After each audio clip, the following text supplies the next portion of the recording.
নমস্কার, আপনারা দেখছেন পাটনি ট্যাঙ্কি টাইমস। আরজিকর নিয়ে উত্তাল রাজ্য। এই অবস্থায় বাগডোগরা বিমানবন্দরে নেমে মহিলা সুরক্ষা নিয়ে তোপ দাগলেন কেন্দ্রীয় মন্ত্রী জ্যোতিরাদিত্য সিন্ধিয়া।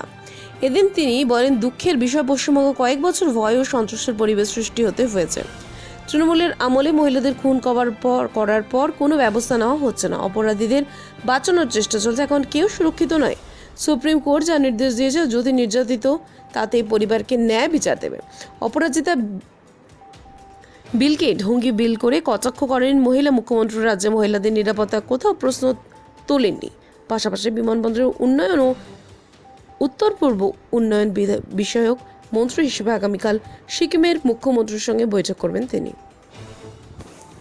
खुशी हुई मुझे बागडोगरा आते हुए, जिस एयरपोर्ट के लिए कनेक्टिविटी बढ़ाने की हमने कोशिश की थी मेरे पूर्व जिम्मेदारी के समय में, जब नागर विमानन मंत्रालय की जिम्मेदारी प्रधानमंत्री जी ने दी थी। आज उसी बागडोगरा में आकर मुझे बड़ी खुशी हुई है। आज मेरा प्रवास सिक्किम का है। यहाँ से मैं गैंगटॉक जा रहा हूँ। उत्तर पूर्वी राज्यों का प्रवास का एक भाग है। और बागडोगरा से निकलते हुए मैं इतना ही कहूँगा कि हमारे देश में मातृशक्ति का मान सम्मान और रक्षा करना हर भारतीय नागरिक की जिम्मेदारी होती है।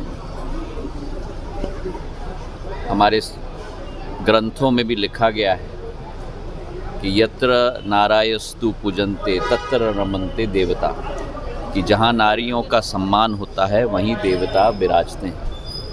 और आज बड़ी दुख की बात है कि पश्चिम बंगाल में जो आतंक का माहौल और जो एक डर और हिंसा का माहौल का तैनात किया गया है पिछले कई वर्षों में, टीएमसी के राज में, मुख्यमंत्री के राज में, जहां मासूम महिलाओं के साथ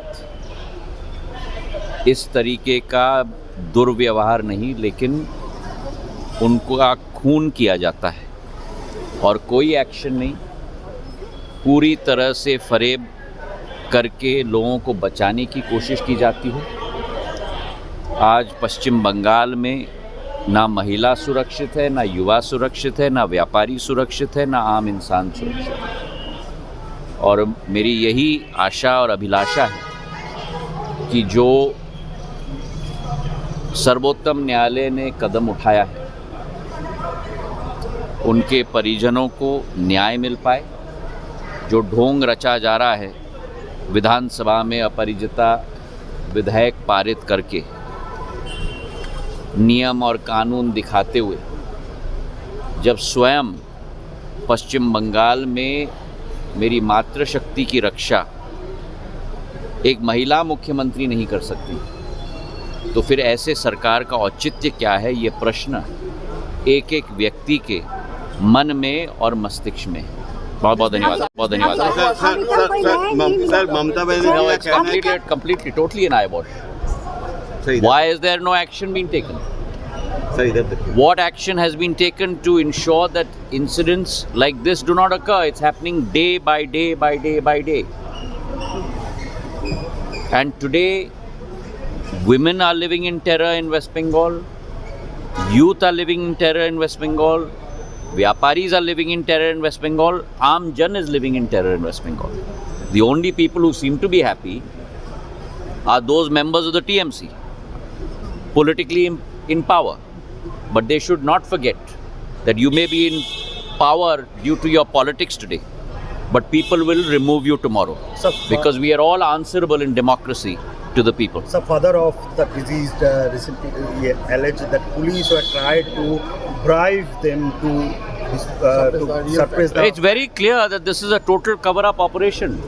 By doing marches in the city and walking around, the chief minister or the party in power cannot throw dust in people's eyes. धूल नहीं फेंक सकते लोगों के आंखों में। सत्य सत्य है और सत्य परेशान हो सकता है, लेकिन पराजित नहीं हो सकता। बहुत बहुत धन्यवाद। Thank you.